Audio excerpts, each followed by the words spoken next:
So hello everyone, आज हम लोग शुरू करने वाले हैं एसवाई बीकॉम का जो हमारा बिजनेस लॉ 1 है उसको आज हम लोग चालू करने वाले हैं। तो आज हम लोग लेक्चर नंबर 1 लेंगे, जिसके अंदर आज से चालू कर देंगे हम लोग अपना मॉड्यूल 1 जो कि है Indian contract act 1872 part 1। Basically आज का लेक्चर इंट्रोडक्टरी रहने वाला है, जिसके अंदर हम सिलेबस कंटेंट एंड उसके बाद जो स्टार्टिंग की जो चैप्टर की चीजें हैं, जो टॉपिक्स है उनको आज पढ़ेंगे, ठीक है। एंड जो बेसिक लेवल की चीजें वो भी आपको मैं समझा दूंगा कि कॉन्ट्रैक्ट क्या होता है, वो सारी चीजें। तो यहाँ पर आप लेक्चर को देन स्टार्ट करते हैं। तो सबसे पहले सिलेबस के बारे में बात कर लेते हैं कि क्या क्या कंटेंट आखिर आपको दिया गया है मुंबई यूनिवर्सिटी की द्वारा, ठीक है, कि क्या आपको पढ़ना है बिजनेस लॉ के अंदर। तो देखो, बिजनेस लॉ के अंदर टोटल 5 मॉड्यूल्स दिए गए हैं, ठीक है। आप कह सकते हो बिजनेस लॉ में आपको टोटली 3 एक्ट्स के बारे में पढ़ाया जा रहा है। सबसे पहला है इंडियन कॉन्ट्रैक्ट एक्ट, जो कि यहाँ पर आपको 3 मॉड्यूल्स के अंदर आपको डिवाइड करके दिया गया है, जो कि आप देख सकते हो। सबसे पहला जो मॉड्यूल है वो है इंडियन कॉन्ट्रैक्ट एक्ट 1872 पार्ट 1, फिर उसके बाद पार्ट 2 है, उसके बाद स्पेशल कॉन्ट्रैक्ट्स के बारे में बात किया गया है, ठीक है। यहाँ पर 3 मॉड्यूल्स में इसलिए बांटा गया है क्योंकि अगर आप रियलिटी में देखो इंडियन कॉन्ट्रैक्ट एक्ट बहुत ज्यादा बड़ा है, उसके अंदर काफी सारे सेक्शंस आते हैं, तो इसलिए उसको अच्छी तरीके से एक्सप्लेन करने के लिए यहाँ पर 3 मॉड्यूल्स में बांटा गया है। एंड मैं आपको बता दूं कि हर एक मॉड्यूल के अंदर 4 चैप्टर्स है, तो आप समझ सकते हो कि टोटल 12 चैप्टर्स होते हैं 3 मॉड्यूल्स के अंदर, ठीक है। तो 12 चैप्टर्स में आपको ये पूरा इंडियन कॉन्ट्रैक्ट एक्ट पढ़ाया जा रहा है। एंड बाकी आपका जो 4th मॉड्यूल है वो सेल्स ऑफ गुड्स एक्ट 1930 के ऊपर है। एंड अपना 5th जो मॉड्यूल है वो है the negotiable instrument amendment act 2015। तो ये टोटल आपका सिलेबस है बिजनेस लॉ का, जो कि आपको पढ़ना है अपना सेमेस्टर 3 के लिए, ठीक है। तो आज अपना फर्स्ट लेक्चर दिन स्टार्ट करते हैं। तो सबसे पहला जो अपना मॉड्यूल 1 है इंडियन कॉन्ट्रैक्ट एक्ट 1872 पार्ट 1, इसके बारे में समझ लेते हैं कि ये कॉन्ट्रैक्ट एक्ट है क्या। तो देखो, कॉन्ट्रैक्ट का मतलब क्या होता है। तो कॉन्ट्रैक्ट का मतलब मैं आपको पहले बता देता हूँ, उसके बाद ही कुछ चीजें को हम समझते हैं।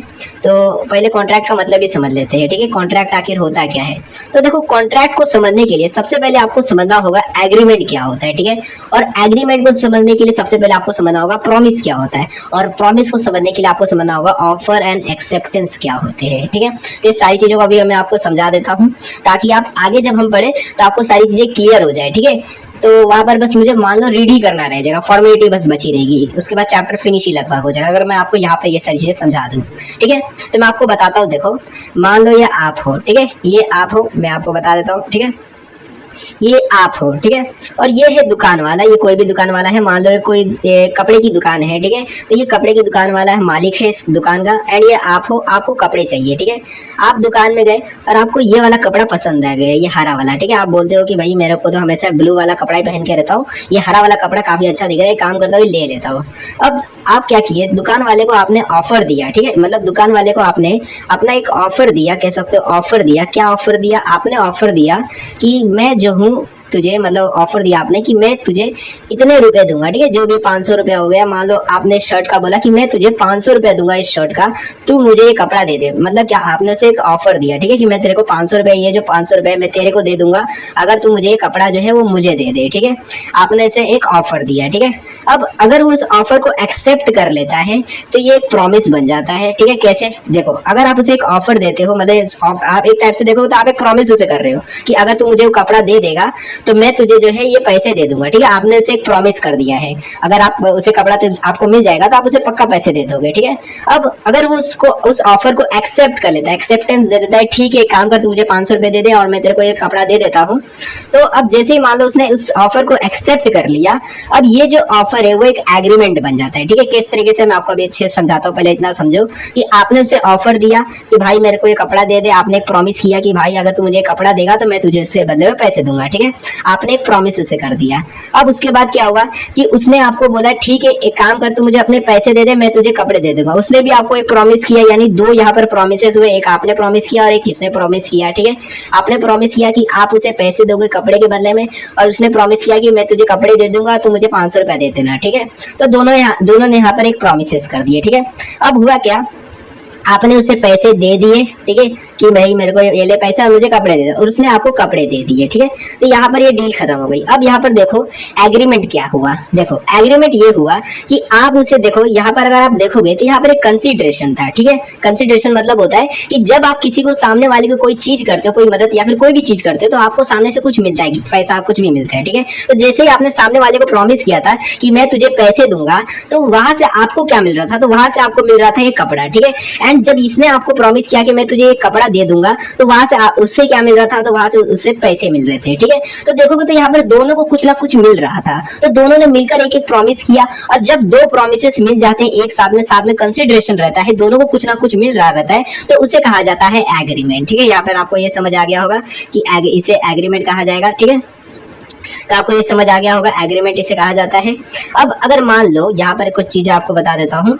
अब जैसे ही ये जो एग्रीमेंट है, अगर ये एग्रीमेंट इन्फोर्सेबल हो जाता है तो इसे कहा जाता है कि ये कॉन्ट्रैक्ट है। ठीक है, यहाँ पर देखो, यहाँ पर लिखा हुआ है कि ऑफर प्लस एक्सेप्टेंस बन जाता है प्रॉमिस। जब कोई ऑफर है वो एक्सेप्ट हो जाता है तो एक प्रॉमिस बन जाता है। ठीक है, यहाँ पर प्रॉमिस की डेफिनेशन दी गई है, एंड यहाँ पर बताया गया है कि एग्रीमेंट किसे कहा जाता है, कि प्रॉमिस जब कंसिडरेशन के साथ मिल जाता है तो उसे एग्रीमेंट कहा जाता है। ठीक है, अब देखो होता क्या है कि जब कोई कॉन्ट्रैक्ट बनाना रहता है, देखो एग्रीमेंट का तो मतलब आपको समझ आ गया कि जब हम दो लोगों के बीच में कंसिडरेशन बन जाता है तो उसे एग्रीमेंट बोला जाएगा। ठीक है, एग्रीमेंट में भी हल्का फुल्का समझ आ गया, अभी ध्यान से सुनो आगे। ठीक है, आपको आगे समझ आ जाएगा, अभी थोड़ा बहुत रफ में भी चल रहा होगा। तो अब हुआ क्या, देखो मान लो कि दुकान वाले ने मुझे कपड़े दिए और मैं कपड़ा लेके भाग गया। ठीक है, मैंने पैसे उसे नहीं दिए, मैंने अपनी प्रॉमिस को पूरा नहीं किया। ठीक है, यानी क्या कि मैंने उसे ऑफर भी दिया, एक्सेप्टेंस भी हुआ, यानी प्रॉमिस भी हो गया, प्रॉमिस के साथ कंसिडरेशन भी था, एक एग्रीमेंट भी तैयार हो गया था कि भाई तू मुझे पैसे देगा और मैं तेरे को कपड़े दे दूंगा। ठीक है, एग्रीमेंट तैयार हो चुका था, बन गया था।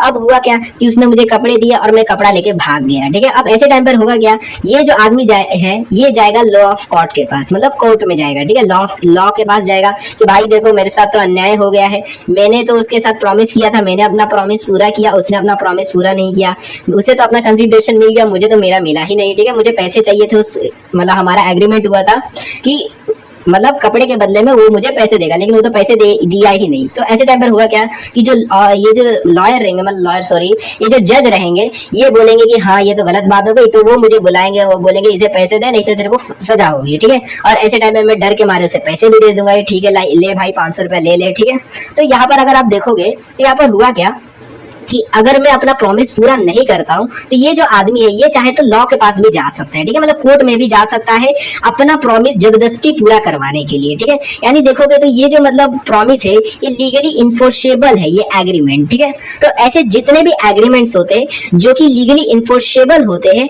उन्हें हम कॉन्ट्रैक्ट बोलते हैं। ठीक है, आपको ये समझ आ गया होगा, हल्का फुल्का समझ आ गया होगा, मतलब थोड़ा बहुत समझ आ गया होगा कि हम कॉन्ट्रैक्ट किसको बोलते हैं। अभी आपको और अच्छे से समझाता हूँ। अब इसी का एक और एग्जाम्पल मान लो। ठीक है, मान लो ये आप हो, ठीक है, और ये आपका भाई है। ठीक है, ये आपका भाई है, आपके भाई ने बोला एक काम कर, तो बहुत ज्यादा आपका मतलब ये आपका बड़ा भाई है, तो ये आपके बड़े भाई ने बोला कि बहुत ज्यादा अगर तू पढ़ाई लिखाई करेगा और अच्छे मार्क्स अगर तेरे को आ जाएंगे अगर एग्जाम के अंदर, तो मैं तेरे को एक बाइक खरीद के दूंगा। ठीक है, अब आपके भाई ने वादा किया है कि आपको बाइक मिलेगी। यहाँ पर भी देखो तो प्रॉमिस हुआ, आपके भाई ने प्रॉमिस किया है कि अगर तू पढ़ाई लिखाई करेगा तो मैं तेरे को बाइक दूंगा। आपने भी प्रॉमिस किया ठीक है मैं पढ़ाई लिखाई करूंगा तो मुझे बाइक दे देना, दोनों के बीच में कंसिडरेशन भी है, एग्रीमेंट भी बन गया। ठीक है, अब यहाँ पर हुआ क्या, आपने पढ़ाई लिखाई की, आपके अच्छे मार्क्स भी आ गए, लेकिन आपके भाई ने बाइक खरीदी आपको नहीं दिया। उसने बोला अरे मैं तो मजाक कर रहा था, तू तो सच में खरीद इतना मार्क्स आ गया। ठीक है, मेरे को थोड़ी मालूम था तेरे को सही में मार्क्स आ जाएगा, मैं तो ऐसे ही मजाक कर रहा था।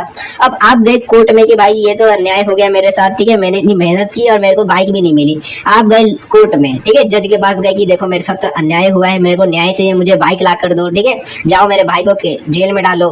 तो ऐसे टाइम पर अब ये जो जज रहेगा वो बोलेगा नहीं मैं ऐसा कुछ नहीं करूंगा। ठीक है, क्यों नहीं करेगा, क्योंकि यहाँ पर आप देखोगे तो आप ही सोचो जरा, क्या जब आप एग्रीमेंट बना रहे थे तो क्या आपका कोई भी इंटेंशन था, मतलब आपके भाई का या फिर किसी का भी कोई लीगली, मतलब ये एक तरीके से कह सकते हो ये एक सोशल कॉन्ट्रैक्ट था। ठीक है, और जितने भी ऐसे एग्रीमेंट होते हैं जो कि सोशल कॉन्ट्रैक्ट्स होते हैं, सोशल कॉन्ट्रैक्ट बोल रहा हूँ, जितने भी सोशल एग्रीमेंट्स होते हैं जो कि समाज के अंदर किए, जैसे आप मान लो किसी को बोलते हैं मैं तेरे को भाई बर्थडे गिफ्ट में ये दूंगा और आप उसे नहीं देते तो क्या वो आपके ऊपर केस कर देगा और आपको जेल में भेज दिया जाएगा, तो नहीं हो पाता है। ठीक है, तो ऐसे जितने भी एग्रीमेंट्स होते हैं जो कि लीगली इन्फोर्सेबल नहीं होते वो कॉन्ट्रैक्ट नहीं कहलाते। अब जैसे यही हुआ था अभी बाइक वाला, तो इसे हम कॉन्ट्रैक्ट नहीं बोलेंगे, इसे सिर्फ हम एक एग्रीमेंट बोलेंगे जो कि एक सोशल एग्रीमेंट था। ठीक है, ये कॉन्ट्रैक्ट नहीं है क्योंकि यहाँ पर लॉ जो है वो कुछ नहीं कर सकता। अगर इसे बाइक नहीं देता है तो लॉ इसका कुछ नहीं बिगाड़ सकता, इसके भाई का, इसका भाई ऐसे ही घूमते रहेगा, जज के सामने से घूमेगा, जज इसका कुछ नहीं उखाड़ेगा। ठीक है, और वहीं पे अगर मान लो ये एक मतलब डीलर होता, बाइक डीलर होता और इसके भाई ने पैसे दिए होते इसे, और तब ये अगर बाइक नहीं देता तो उस टाइम पर लॉ जो रहता वो कुछ कर कर पाता और उस टाइम पर वो एक लीगली इन्फोर्सेबल हो जाता है, लीगल ऑब्लिगेशन इसकी बन जाती कि इसे ये बाइक देनी ही होगी, और अगर ये बाइक को नहीं देता है तो ऐसे टाइम पर ये आदमी इसके ऊपर केस कर सकता है एंड ये इसे जेल में भेज सकता है। ठीक है, तो वहां पर लीगल इन्फोर्सेबिलिटी आ जाती है। ठीक है, तो यहाँ पर अब बस इतना ही कंसेप्ट है कि जितने भी ऐसे एग्रीमेंट्स होते हैं जो कि लीगली इन्फोर्सेबल होते हैं, यानी लीगल ऑब्लिगेशन क्रिएट करते हैं, ऑब्लिगेशन का मतलब होता है लीगल ड्यूटी, कि आप अगर उस ड्यूटी को परफॉर्म नहीं करते हो तो आपके ऊपर लीगल एक्शंस लिए जाएंगे, आपके ऊपर कार्रवाई की जाएगी। ठीक है, तो जैसे भी जितने भी ऐसे एग्रीमेंट्स होते हैं जिन्हें पूरा ना करने पे लीगल इन्फोर्सेबिलिटी आ सकती है, ऐसे एग्रीमेंट्स को ही कॉन्ट्रैक्ट बोला जाता है। ठीक है, अब इसके अंदर जितने भी अपने बिजनेस से रिलेटेड कमर्शियल जितने भी एग्रीमेंट्स होते हैं वो सब आते हैं अपने लीगल, मतलब कॉन्ट्रैक्ट कहा जाते हैं। और जितने भी अपने सोशल एग्रीमेंट्स होते हैं, सामाजिक एग्रीमेंट्स होते हैं, जैसे आप मान लो किसी को वादा करते हो भाई मैं तो अपने लड़की की शादी जो तेरे भाई से ही करवाऊंगा, ठीक है,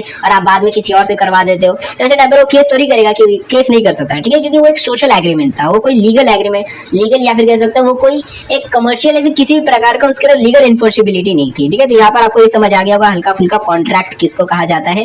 ओके, अब देखो यहाँ पर अब इंडियन कॉन्ट्रैक्ट एक्ट 1872 क्या है, तो देखो ये जो कॉन्ट्रैक्ट एक्ट है ये 1872 में बनाया गया था इंडिया के अंदर। ठीक है, इससे पहले कोई भी इंडिया के अंदर कोई भी कॉन्ट्रैक्ट से रिलेटेड एक्ट नहीं बनाया गया था।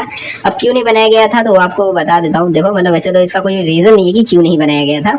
अभी देखो पीछे चलते, पीछे बैक स्लाइड में, तो देखो अब ये जो हमारा ये जो फर्स्ट मॉड्यूल है इंडियन कॉन्ट्रैक्ट एक्ट 1872, यहाँ पहली बात 1872 से आपको ये समझ आ जाता है कि ये जो एक्ट है ये उस टाइम में बनाया गया था जब हम गुलाम थे। ठीक है, मतलब अंग्रेजों के गुलाम थे, अंग्रेज हमारे ऊपर राज कर रहे थे। ठीक है, मतलब अब हम 1974 मतलब 1947 में हम आजाद हुए थे एंड 1872 में ब्रिटिश राज कर रहे थे, तो उसी टाइम पे ये लॉ बनाया गया था। तो बेशक है कि ये ब्रिटिशर्स ने ही लॉ बनाया है, तो ये ब्रिटिशर्स का ही बनाया हुआ लॉ है।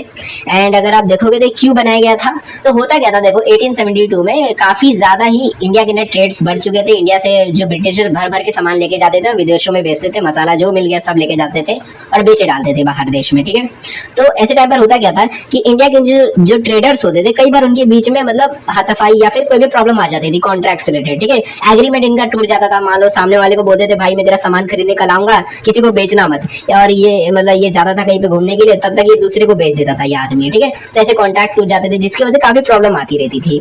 तो इसी से रिलेटेड जो ब्रिटिशर्स थे उन्होंने सोचा एक काम करते हैं, इंडिया के अंदर ऐसा तो कोई पर्टिकुलर कॉन्ट्रैक्ट एक्ट है नहीं पहले से कि जिसको फॉलो करके उस हिसाब से कुछ किया जाए, तो इसीलिए उन्होंने क्या किया कि जो इंग्लिश जो लॉ था, मतलब ब्रिटेन में जो लॉ चल रहा था कॉन्ट्रैक्ट से रिलेटेड, उसी के इंस्पिरेशन लेकर उसी के हिसाब से जो है इंडिया का कॉन्ट्रैक्ट एक्ट बनाया गया जिसको कहा गया इंडियन कॉन्ट्रैक्ट एक्ट 1872, क्योंकि 1872 में बनाया गया था। ठीक है, एंड इसको इन्फोर्स कब से किया गया, मतलब इसे लागू कब से किया गया, तो इसको लागू किया गया 1 सितंबर, मतलब फर्स्ट डे ऑफ सितंबर 1872 में। ठीक है, मतलब उसी साल लागू कर दिया गया था 1 सितंबर को। ठीक है, तो ये ब्रिटिशर्स ने ही बनाया था, ये आपको समझ आ गया होगा यहाँ तक। ओके, अब हल्का फुल्का आपको समझ आ गया होगा कॉन्ट्रैक्ट किसको कहा जाता है एंड एग्रीमेंट किसको कहा जाता है। ओके, अब यहाँ पर फर्स्ट चैप्टर की शुरुआत करते हैं। अब यहाँ पर बस आपको फॉर्मेलिटी बची है, रीडिंग करेंगे आपको सारी चीजें क्लियर होती जाएंगी। ठीक है, जो नहीं समझ आएगा मैं आपको बताते जाऊंगा। ओके, सो अब देखो यहाँ पे लिखा गया है definition of contract and formation of contract, किस तरीके से कॉन्ट्रैक्ट बनता है एंड कॉन्ट्रैक्ट की डेफिनेशन क्या है। वैसे तो मैं आपको बता ही चुका, फिर भी पढ़ेंगे हम आगे। ठीक है, तो यहाँ पे लिखा था इंडियन कॉन्ट्रैक्ट एक्ट 1872, प्रेम्बल में कुछ खास नहीं, whereas it is expedient to define and amend certain part of the law relating to contract। मतलब यहाँ पर लिखा है कि अगर हमें दिखता है कि कुछ लॉ कॉन्ट्रैक्ट के अंदर कोई भी प्रॉब्लम दिखती है, कोई कुछ ऐसा दिखाई देता है, हमें डिफाइन हो जाता है कि उसमें कुछ चेंजेस लाने की जरूरत है, तो हमें लाना चाहिए, अमेंड कर देना चाहिए उस पार्ट को। ठीक है, यही लिखा है इसमें। तो शॉर्ट टाइटल को पढ़ते हैं। यहाँ पर क्या लिखा है, दिस एक्ट में be called the Indian contract act 1872 extended commenced it extended to the whole of India to except, मतलब 2 जगह को छोड़कर, जम्मू एंड कश्मीर को छोड़कर हर पूरे इंडिया के अंदर ये जो लॉ है ये एप्लीकेबल है, इस्तेमाल किया जाता है, मतलब वहां पर लागू है ये पूरा इंडिया के अंदर। ठीक है, और आप देखोगे तो वहां पर भी है, क्योंकि पहले वो जम्मू एंड कश्मीर जो था वो स्पेशल स्टेट का दर्जा रखते थे, लेकिन अब 370 हट चुका है, तो वहां पर भी ये लागू हो चुका है इंडियन कॉन्ट्रैक्ट एक्ट। ठीक है, वहां पर भी यही सेम लॉ चलेगा and it shall be come into force on the first day of September 1872। ये 1 सितंबर को ये लागू हुआ था 1872 में। ठीक है, ये मतलब फोर्स में आया था ये अपना इंडियन कॉन्ट्रैक्ट एक्ट। ओके, उसके बाद नेक्स्ट पेज पे चलते, ये तो आपको समझ आ ही गया होगा। ओके, अब देखो आगे क्या लिखा है, यहाँ पर अभी इंट्रोडक्शन पढ़ लेते हैं। तो यहाँ पर देखो लिखा है कि the Indian law of contract is based on the principle of English law, मतलब वो इंग्लिश लॉ को देखकर बनाया गया था, उसी के हिसाब से बनाया गया है। The act was enacted in the year 1872 and come into force on the September 1872। It extended to the whole of India except the state of Jammu and Kashmir. And उसके आगे आप देखोगे तो ये मॉड्यूल का बताया गया है कि मॉड्यूल के अंदर जो 3 जो मॉड्यूल्स है आपके हैं जो है स्पेशल कॉन्ट्रैक्ट तक, तो वहां तक अगर आप देखोगे तो जो चैप्टर 1 से लेकर चैप्टर 5 तक जितने भी चैप्टर्स है वहां पर आपको प्रिंसिपल्स ऑफ कॉन्ट्रैक्ट्स के बारे में बताया गया। एंड उसके बाद अगर आप चैप्टर 7 मतलब चैप्टर 8 9 10 अगर आप देखोगे तो वहां पर आपको स्पेशल कॉन्ट्रैक्ट्स के बारे में बताया गया है। ठीक है, तो ये कुछ खास नहीं यहाँ पर बोला गया है, ये कुछ ऐसी चीजें बोली गई जिसको आप नहीं भी इग्नोर भी मारते हो कोई फर्क नहीं पड़ता। ठीक है, इसको बस ये ऊपर का थोड़ा इंपॉर्टेंट है, आप लिखोगे पेपर के अंदर ज्यादा अच्छा रहेगा। ठीक है, तो ये ऊपर का बस रखो, ये कोई काम का नहीं है। और फिर उसके बाद हम नेक्स्ट लाइन देखते हैं, नेक्स्ट पैराग्राफ में क्या लिखा है। The law of contract is the most important branch of business law. It plays as an important role in our day to day life and more so in case of trade, commerce and industry. In commercial and ordinary life promises are made, sometimes they are performed and sometimes breach is committed. मतलब ये यहाँ पर लिखा है कि देखो business law के अंदर लॉ ऑफ कॉन्ट्रैक्ट काफी इंपॉर्टेंट जगह रखता है। ठीक है, क्यों रखता है? क्योंकि देखो हम अपनी जिंदगी के अंदर देखो दिन भर में काफी सारे कॉन्ट्रैक्ट्स करते रहते हैं। आप दुकान में जाते हो, दुकान वाले के साथ कॉन्ट्रैक्ट करते हो, कैसे? तो आप देखो सोचो जरा, आप दुकान में जाते हो और दुकान में जब आप जाते हो तो वहां पर आप दुकान वाले से बोलते हो कोई भी चीज खरीदते हो, जैसे मान लो दुकान में कोई वेफर कुरकुरे खरीद लिए। ठीक है, तो दुकान वाले को आप ऑफर देते हो सबसे पहले कि भाई एक काम कर, मेरे को ये जो कुरकुरे का पैकेट है वो मुझे दे दे। ठीक है, मैं इसके बदले में तेरे को 5 रुपए दूंगा। वो जो दुकान वाला होता है वो बोलता है ठीक है तू मुझे दे, मैं तेरे को पैसे दे, मतलब पैसे दे, मैं तेरे को कुरकुरे का पैकेट दे देता हूँ। आप उसे पैसे दे देते हो, आपको कुरकुरे का पैकेट दे देता है। ठीक है, तो यहाँ पर भी देखोगे तो एक तरीके का कॉन्ट्रैक्ट बन जाता है, क्योंकि यहाँ पर भी लीगल ऑब्लिगेशन क्रिएट हो जाती है। अगर आप पैसे बिना दिए ही भाग जाते हो तो आपके ऊपर केस कर सकते हैं। ठीक है, और भी देखो काफी सारे दिन भर में एग्रीमेंट्स भी हम बनाते रहते हैं, काफी सारे ऐसे भी हम एग्रीमेंट्स बनाते हैं जिसमें लीगल ऑब्लिगेशंस होते हैं, किसी में लीगल ऑब्लिगेशंस नहीं होती है। ठीक है, लीगल ऑब्लिगेशन का मतलब होता है ऐसी जिम्मेदारी, ड्यूटी जिसके ऊपर लीगल एक्शन लिए जा सकते हैं कि अगर उसे फुलफिल ना किया जाए तो उसके ऊपर कोर्ट जो है एक्शन ले सकता है। ठीक है, उसे फुलफिल करवाने के लिए। ओके, तो उसी को बोला जाता है। तो इसलिए इंपॉर्टेंट, इसलिए देखोगे ये जो लॉ ऑफ कॉन्ट्रैक्ट है काफी इंपॉर्टेंट होता है, क्योंकि दिन भर में हम ऐसे काफी सारे प्रोमिसेस करते रहते हैं, काफी सारे कॉन्ट्रैक्ट्स बनाते रहते हैं लोगों के साथ में, काफी सारे ऐसे एग्रीमेंट्स हम बनाते हैं जो कि जिसके अंदर लीगल ऑब्लिगेशंस होते हैं। वहीं हम काफी सारे ऐसे भी कॉन्ट्रैक्ट्स करते रहते हैं, एग्रीमेंट्स करते रहते हैं जिनमें कोई भी लीगल ऑब्लिगेशन नहीं होती। जैसे हम सोशल प्रोमिसेस करते हैं, लोगों दोस्तों को वादा करते हैं भाई तेरे को मैं कल पार्टी में इतने मतलब तेरे को गिफ्ट कल ये दूंगा, या फिर चल हम कल घूमने जाएंगे, आप उसके साथ प्रॉमिस करते हो सकता है आप घूमने ना जाओ या फिर घूमने जाओ। ठीक है, तो जो भी रहती है, तो आप दिन भर में ऐसे काफी सारे हम प्रोमिसेस करते रहते हैं, तो इसलिए काफी सारा इंपॉर्टेंट लगता है बिजनेस लॉ के अंदर। ठीक है, और साथ ही हम अपने कमर्शियल यूज में भी काफी सारे कॉन्ट्रैक्ट्स करते रहते हैं अपने बिजनेस लाइफ के अंदर भी। ठीक है, वैसे तो काफी सारे बिजनेस नहीं कर रहे आप लोग, फिर भी यहाँ पर बोला गया है। ठीक है, तो यहाँ पर अब आगे पढ़ते हैं। लॉ ऑफ कॉन्ट्रैक्ट, यहाँ पर लिखा गया है कि जो लॉ ऑफ कॉन्ट्रैक्ट है वो ऐसे प्रोमिसेस के साथ डील करता है जो लीगल ऑब्लिगेशन रखते हैं। ठीक है, जैसे मैंने आपको अभी बताया था पहले कि देखो कॉन्ट्रैक्ट का मतलब ही होता है कि ऐसे एग्रीमेंट्स जिनके अंदर लीगल ऑब्लिगेशंस यानी लीगल मतलब लीगली वो एनफोर्सेबल हो। ठीक है, जो ऐसे ही एग्रीमेंट्स होते हैं उन्हीं को हम कॉन्ट्रैक्ट बोलते हैं। तो ये अपना जो लॉ ऑफ कॉन्ट्रैक्ट है वो सिर्फ उन्हीं प्रोमिसेस से डील करता है। प्रोमिसेस को आप एग्रीमेंट समझ सकते हो, प्रोमिसेस से ही एग्रीमेंट बनते हैं। जब 2 प्रोमिसेस होते हैं तो उनको मिलाकर हम एग्रीमेंट बोल देते हैं। ठीक है, प्रोमिसेस के अंदर जब कंसिडरेशन रहता है। ओके, तो प्रोमिसेस जब ऐसे प्रोमिसेस बन रहते हैं जिनके अंदर लीगल ऑब्लिगेशन होता है तो वही सारी चीजें जो रहती है वो लॉ ऑफ कॉन्ट्रैक्ट के अंदर आती है। ठीक है, और जो इसके बाहर रहती है, जो जिनके अंदर लीगल ऑब्लिगेशंस नहीं होती है, वो लॉ ऑफ कॉन्ट्रैक्ट के बाहर आती है। ठीक है, वही लिखा है, this exclude those promises made in common life which may morally bring but create no legal obligation. ठीक है, यहाँ पर ऐसा एग्जांपल एक दिया गया है कि मतलब कोई एग्जांपल दिया गया है जिसकी यहाँ पर आपको बताया गया है कि कुछ ऐसे भी प्रोमिसेस होते हैं जो लीगल ऑब्लिगेशन क्रिएट नहीं करती है। जैसे लिखा है कि ए प्रोमिसेस टू बी 500, मतलब ए जो रहता है, मतलब ए एक आदमी का नाम है जो कि प्रॉमिस करता है बी को कि वो बी को 500 रुपया देगा एज अ बर्थडे प्रेजेंट। ठीक है, मतलब बर्थडे के रूप में, मतलब बर्थडे गिफ्ट के रूप में 500 रुपया से देगा। बट होता क्या है कि देखो A fail to fulfil his promise, मतलब ए नहीं दे पाता, उसके पास उतने पैसे नहीं रहते हैं। B want to suit a file against A for the realisation of the amount, मतलब बी जो है वो चाहता है कि भैया मैं इसके ऊपर केस करूंगा ए के ऊपर कि उसने मुझे पैसे क्यों नहीं दिए, उसने वादा किया था, प्रॉमिस किया था, ये तो एग्रीमेंट बनाया था। ठीक है, अब बी सोचता है कि देखो बी को लगता है कि ये तो हमने कॉन्ट्रैक्ट बनाया है, उसने मेरे साथ कॉन्ट्रैक्ट बनाया, कॉन्ट्रैक्ट तोड़ दिया, बट ये कॉन्ट्रैक्ट नहीं है क्योंकि ये यहाँ पर कोई भी लीगल ऑब्लिगेशन क्रिएट नहीं होती है। वही यहाँ पर लिखा है कि B can not succeed as there was no intention on the part of A to create a legal obligation, the law of contract therefore exclude of obligation which are not contractual in nature. यानी यहाँ पर ये लिखा है कि law of contract से बाहर वो सारी चीजें हो जाती है जो कि कॉन्ट्रैक्चुअल इन नेचर नहीं होती है, जो किसी पे एक एग्रीमेंट होती है, मतलब जिनके अंदर लीगल ऑब्लिगेशंस नहीं होती है। ओके, तो वो सारी चीजें लॉ ऑफ कॉन्ट्रैक्ट से बाहर हो जाती है, वो यहाँ पर लिखा हुआ है। एंड इसके बाद अब नेक्स्ट लाइन में देखो क्या लिखा है, the law of contract is not the whole law of agreement not the whole law of obligation. यहाँ पर मतलब काफी एक इंपॉर्टेंट लाइन लिखी गई है कि लॉ ऑफ कॉन्ट्रैक्ट जो है वो पूरा एक ऐसा लॉ नहीं है जिसके अंदर सारी चीजें मतलब एग्रीमेंट्स के बारे में है या फिर सारी चीजें ऑब्लिगेशंस के बारे में है। मतलब जितने भी एग्रीमेंट्स है वो लॉ ऑफ कॉन्ट्रैक्ट के अंदर आती है, या फिर जितनी भी ऑब्लिगेशंस है वो लॉ ऑफ कॉन्ट्रैक्ट के अंदर आती है। क्योंकि देखोगे काफी सारे ऐसे एग्रीमेंट्स होते हैं जो कि ऑब्लिगेशन क्रिएट नहीं करते हैं, तो वो जो चीजें हैं वो एग्रीमेंट वो मतलब कॉन्ट्रैक्ट नहीं कहलाती है। ठीक है, जैसे अगर मान लो आप किसी को बर्थडे प्रेजेंट के लिए 500 रुपए वादा करते हो, तो कोई भी लीगल ऑब्लिगेशन क्रिएट नहीं कर रही है, तो उसे हम कॉन्ट्रैक्ट नहीं कहेंगे। ठीक है, तो उसके ऊपर लॉ ऑफ कॉन्ट्रैक्ट एप्लीकेबल नहीं होगा।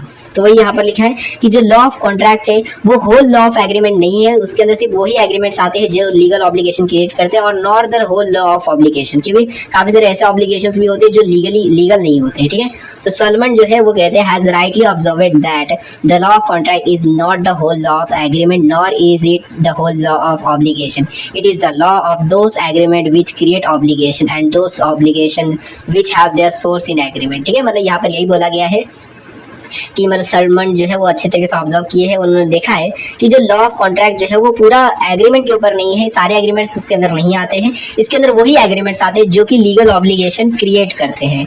एंड वो और आगे ये भी लिखा है कि एंड इसके अंदर वो ऑब्लिगेशंस आते हैं जिनका एक सोर्स होता है एग्रीमेंट के अंदर। ठीक है, मतलब वो किसी एग्रीमेंट के अंदर आते हैं वो ऑब्लिगेशंस। ठीक है, तो ये वो यहाँ पर लिखा है लॉ ऑफ कॉन्ट्रैक्ट के बारे में। ठीक है, आगे यहाँ पर लिखा है कि it excluded from its purview all obligation which are not contractual in nature and agreement which are social in nature. ठीक है, मतलब यहाँ पर ये लिखा है कि एंड जितनी भी ऐसी चीजें हैं, जितने भी ऐसे ऑब्लिगेशन है जो कि मतलब कह सकते हो कॉन्ट्रैक्चुअल नेचर के नहीं होते हैं, जो कि सोशल नेचर के होते हैं, एंड ऐसे जितने भी एग्रीमेंट होते हैं जो सोशल नेचर के होते हैं वो सब लॉ ऑफ कॉन्ट्रैक्ट के बाहर होते हैं। ठीक है, वही यहाँ पर लिखा हुआ है।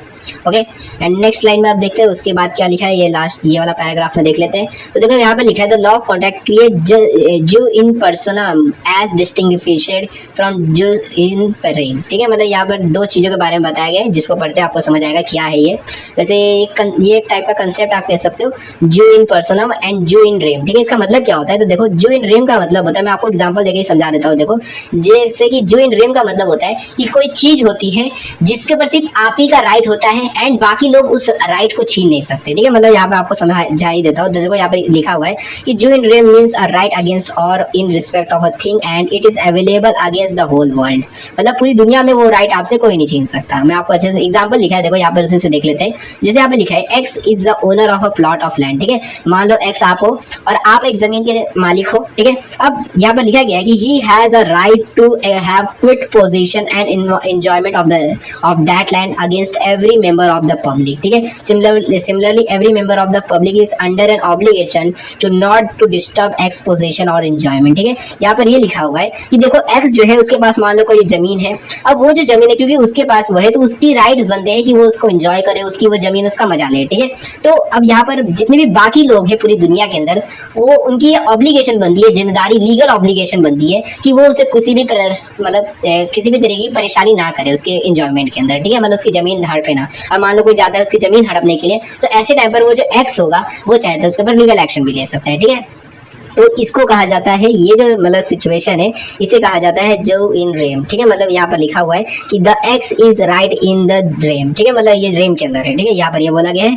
एंड उसके बाद दूसरा जो यहाँ पर है जो इन पर्सनम, या इसका मतलब होता है मींस अ राइट अगेंस्ट और in respect of a specific person. ठीक है, यहाँ पर लिखा है जो इन पर्सनम, मतलब ये पर्सनम के ऊपर है, मतलब किसी एक पर्टिकुलर पर्सन के ऊपर ही सिर्फ आपका राइट होता है। ठीक है, हक होता है एंड बाकी लोगों को उसके ऊपर हक नहीं होता। ठीक है, यहाँ पर आप अच्छे से आपको समझा देता हूँ। लिखा हुआ है कि जैसे यहाँ पर एग्जांपल लिखा है कि ए जो है उसने मान लो ओ किया था, ओफ किया था certain sum of money to B, मतलब उसने क्या किया था, ए जो था उसने बी से कुछ पैसे उधार लिए थे।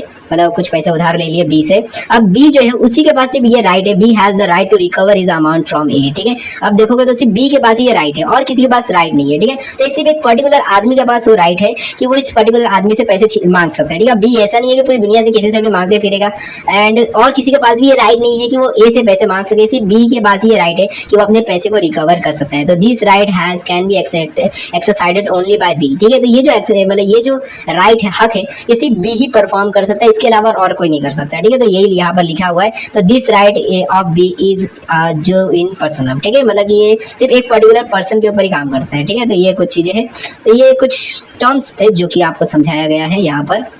ये भी समझ आ गया, वो नहीं समझा होगा तो आप लोग कमेंट सेक्शन में लिख देना, मैं आपको और अच्छे से समझा दूंगा। ओके, नेक्स्ट अगर लेक्चर अगर नहीं समझ आया रहेगा तो कमेंट सेक्शन में बता देना, नेक्स्ट लेक्चर जब बनाऊंगा तो वहां पर वापस इसको री एक्सप्लेन कर दूंगा, ठीक है। बट मे भी समझ आ ही गया होगा। तो there are certain words and expression which are defined under section 2 of the act. Those expression and words should be understood in the same sense and meaning throughout this act, ठीक है। तो यहाँ पर लिखा हुआ है कि ऐसी काफी और भी चीजें जो है जो सेक्शन 2 के अंदर बताई गई है एक्ट के, तो सारी चीजें आप आगे आप पढ़ने वाले हो, ठीक है।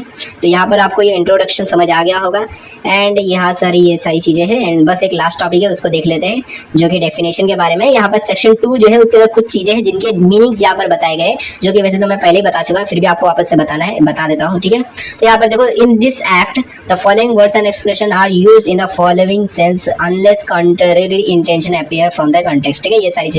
ये सारी चीजें हैं, इसको पढ़ लेते हैं। तो देखो, सबसे पहला होता है प्रपोजल, जैसे कि मैंने आपको बताया। ये प्रपोजल वैसे क्या होता है आपको बता देता हूँ। तो देखो, प्रपोजल का मतलब ऑफर ही होता है, ऑफर बोलो चाहे प्रपोजल बोलो। जैसे आप मान लो किसी को आप प्रपोजल देते हो कि क्या आप हमारा ये प्रोडक्ट खरीदोगे, या फिर आप बोल दो मैं किसी को ऑफर दे रहा हूँ कि आप मेरा प्रोडक्ट खरीद लो, ठीक है। तो दोनों बात एक ही हो जाती है, प्रपोजल बोलो चाहे ऑफर बोलो, तो वही प्रपोजल ऑफर एक ही चीज है, ठीक है। तो when a person signifies to another his willingness to do or to abstain from doing anything with a view to obtaining the assent of that order to such act are abstinent, he is said to make a proposal, ठीक है। मतलब क्या हुआ इसका, तो देखो यहाँ पर थोड़ा मतलब लॉ का लैंग्वेज है तो अच्छे से बता देता हूँ। देखो कि जब कोई पर्सन जो है सिग्निफाई करता है, सिग्निफाई मतलब होता है दिखाना, ठीक है। मतलब कोई आदमी जब दिखाता है सामने वाले को, मतलब फील करवाता है, दिखाता है अपना विलिंगनेस कि मैं कुछ कर सकता हूँ। जैसे आप देखोगे यहाँ पर, अगर ये एग्जाम्पल के अंदर अगर आप देखो, मतलब ये वाला जो एग्जांपल था इसके अंदर अगर आप देखोगे तो ये जो आदमी है ये दिखाना चाहता है कि मैं तुझे पैसे दे सकता हूँ उस प्रोडक्ट के बारे में, ठीक है, प्रोडक्ट के बदले में। तो ये इसकी विलिंगनेस दिखाती है कि मैं इतने पैसे देने के काबिल हूँ, ठीक है।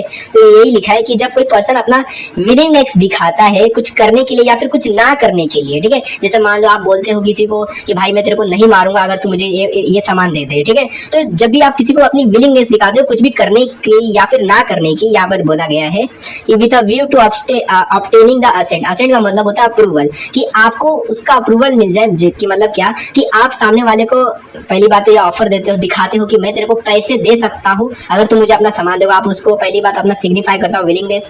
और क्यों आप अपना ये विलिंगनेस दिखाते हो, ताकि आपको लगता है कि अगर मैं ये ऑफर दूंगा उसको, ये जो मतलब बेसिकली कह सकते हो कि जब मैं अपना ये विलिंगनेस दिखाऊंगा तो वो मुझे अपना असेंट देगा, अप्रूवल देगा, एक्सेप्टेंस कर लेगा मेरे ऑफर को, ठीक है। कि of the order to such act abstaining he is said to be a make a proposal, ठीक है। कि जब ऐसा कुछ वो करता है कि मतलब उसको चाहिए कि भाई सामने वाला मेरा ऑफर को एक्सेप्ट कर ले, तो उसको बोला जाता है प्रपोजल, ठीक है। कि वो प्रपोजल दे रहा है अपने कोई भी चीज का, ठीक है। कि मैं तेरे को पैसे दूंगा उसके बदले तो मुझे कपड़े दे देना, ओके।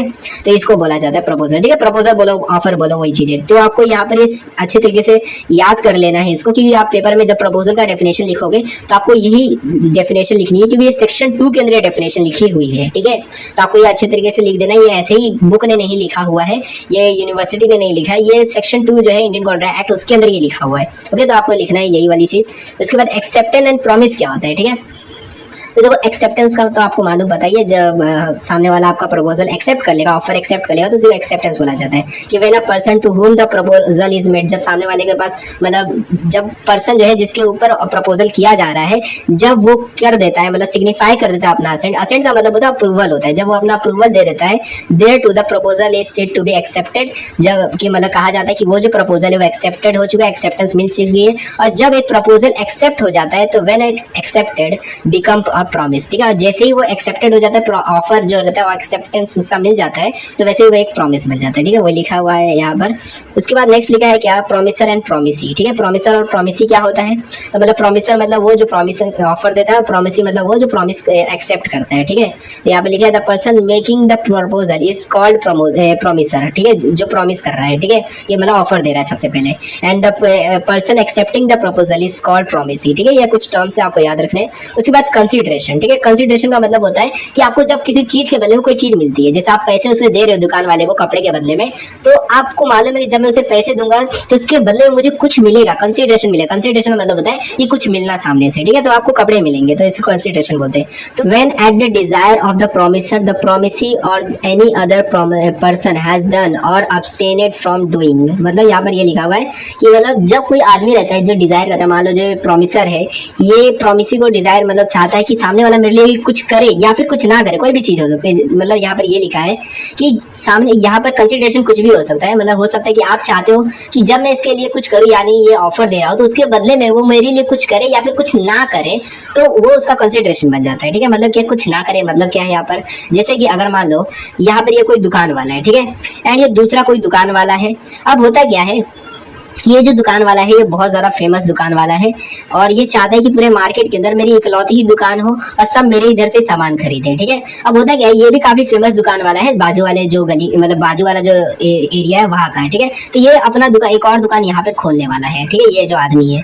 अब होता क्या, ये जो आदमी रहता है वो इस आदमी को बोलता है कि मैं तेरे को पैसे दूंगा और एक काम करना, तू अपना दुकान यहाँ पर मत खोलना, ठीक है। तो यहाँ पर देखोगे तो यहाँ पर कंसिडरेशन से क्या मिल रहा है कि तू कुछ ना कर, इसीलिए मैं तेरे को कुछ दे रहा हूँ, अपना ऑफर दे रहा हूँ, ठीक है। तो यहाँ पर ऐसा भी हो सकता है कि कंसीडरेशन के अंदर कुछ ना करने के लिए भी बोला जा सकता है, कि जैसे यहाँ पर बोला जा रहा है कि दुकान मत खोल तू यहाँ पर, ठीक है, उसके बदले में मैं तेरे को पैसे दे रहा हूँ, ओके। तो ऐसा भी हो सकता है। तो व्हेन अ डिजायर मतलब कोई भी आदमी जब डिजायर करता है किसी भी चीज से रिलेटेड कि जो प्रोमिसी है या फिर कोई भी अदर पर्सन जो है वो उसके लिए कुछ करे या ना करे, फ्रॉम डूइंग और नॉट डूइंग, मतलब डूज और अब्सटेनिंग फ्रॉम डूइंग, अब्सटेनिंग का मतलब होता है ना करना, ठीक है, और promise to do or to abstain from doing, ठीक है, कि मतलब कुछ प्रॉमिस करना है करने के लिए या फिर ना करने के लिए कुछ प्रॉमिस करना है। समथिंग सच एक्ट और अब्सटेनिंग मतलब कुछ करने के लिए कहना है या फिर कुछ नहीं करना है। प्रॉमिस इज कॉल्ड एज, जब ऐसा कोई प्रॉमिस हो जाता है तो इसे कहा जाता है a consideration for the promise, ठीक है। मतलब क्या कि जब ऐसा कुछ हो जाता है कि कुछ मिलता है, मतलब सामने वाला जो ऑफर ही रहता है, जो ऑफर करता है प्रॉमिसर जो होता है, वो ऐसा कुछ डिजायर उसका बन जाता है कि जब मैं इसको पैसे दूंगा तो उसके बदले में वो जो रहेगा वो मेरे लिए कुछ करे या फिर कुछ ना करेगा। तो ऐसा जब कुछ बन जाता है तो उस प्रॉमिस के अंदर तो वो कहा जाता है, वो उसे को कंसिडरेशन बोला जाता है इस प्रॉमिस के अंदर, ठीक है। तो आपको हल्का फुल्का समझ आ गया होगा, काफी कंफ्यूजन वाला है थोड़ा सा, ओके। उसके बाद नेक्स्ट होता है एग्रीमेंट। एग्रीमेंट क्या होता है, यहाँ पर एग्रीमेंट का काफी सिंपल है, every promise and every set of promises forming the consideration each for other is an agreement, ठीक है। जैसे आपने कपड़ा वाला देखा था तो उसी को बोलते हैं एग्रीमेंट, ओके। उसके बाद देखो नेक्स्ट जो होता है वो होता है रेसिप्रोकल प्रॉमिस। अब रेसिप्रोकल प्रॉमिस का मतलब होता है जब देखो जब सामने वाला पहले प्रॉमिस करता है, ये जो ऑफर देता है वो सबसे पहले प्रॉमिस करता है, उसके बाद जब दूसरा आदमी जो रहता है जब वो भी प्रॉमिस कर देता है, मतलब देखो सबसे पहले ये प्रॉमिस करता है कि मैं तेरे को मान ले पैसे दूंगा तो मुझे इसके बदले कपड़े दे देना, तो ये भी एक प्रॉमिस करता है। तो जब ये प्रॉमिस करता है कि भाई मैं तेरे को कपड़े दे दूंगा तू मेरे को पैसे दे देना, तो जब ये दूसरा वाला प्रॉमिस होता है तो उसे रेसिप्रोकल प्रॉमिस बोला जाता है, ठीक है। तो ये भी वही चीज है कि promise which form the consideration और part of the consideration of each other are called reciprocal promise, ठीक है। कि ये मतलब कह सकते हो यही वाला प्रॉमिस होता है जो कि कंसिडरेशन को क्रिएट करता है, ठीक है। कि जैसे ही दूसरा वाला आदमी बोलता है कि मैं भी तेरे को प्रॉमिस देता हूँ कि तू मुझे अगर पैसे देगा तो मैं तेरे को अपना कपड़ा दे दूंगा, ठीक है। तो यहाँ पर कंसिडरेशन क्रिएट हो जाता है, ओके। उसके बाद वॉइड का मतलब क्या होता है, तो वॉइड का मतलब होता है एक ऐसा एग्रीमेंट जो कि एनफोर्सेबल बाय लॉ नहीं होता है, मतलब उसको हम लॉ के अंदर एनफोर्स नहीं कर सकते हैं। An agreement not enforceable by law is said to be void, ठीक है। मतलब इनवैलिड एग्रीमेंट भी कह सकते हो, मतलब इनवैलिड कॉन्ट्रैक्ट भी बोल सकते हो या फिर